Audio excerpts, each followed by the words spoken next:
Je vous remercie. Merci. Je souhaite la bienvenue à Madame Christine Lenabour, rapporteure pour avis pour la Commission des affaires sociales. Vous avez la parole pour 2 minutes.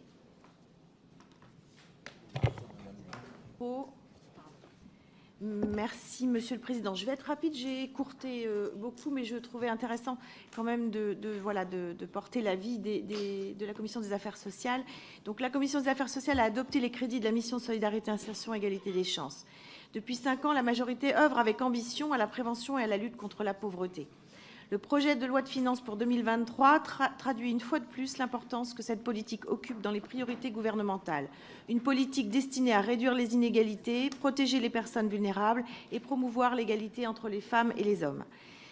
Au travers de la revalorisation anticipée de 4% des prestations sociales, la budgétisation de la déconjugalisation de la hache et du dispositif transitoire permettant également d'accompagner les perdants, l'effort budgétaire consacré dans le plan de relance à l'emploi accompagné pour les personnes en situation de handicap qui sont dans le milieu ordinaire est pérennisée. L'augmentation des crédits consacrés à la protection des enfants et des familles vulnérables, les mesures structurantes telles que le doublement des crédits alloués à l'aide alimentaire et l'augmentation du budget consacré à la culture de l'égalité entre les femmes et les hommes, le soutien au centre d'information sur le droit des femmes et des familles, à la mixité professionnelle, à l'entrepreneuriat des femmes et à la lutte contre les violences sexistes et sexuelles.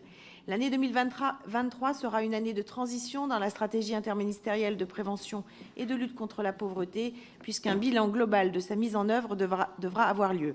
Je me réjouis par ailleurs que le budget 2023 permette de poursuivre les actions menées en faveur de l'insertion et de l'accès aux droits, notamment la montée en charge de la tarification sociale des cantines et l'expérimentation de territoires 100% accès aux droits.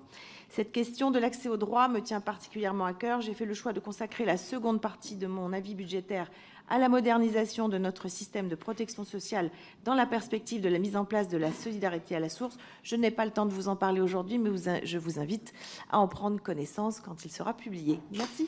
Merci de votre concision. On va passer tout de suite aux amendements. Je l'ai dit, on va faire une prolongée pour arriver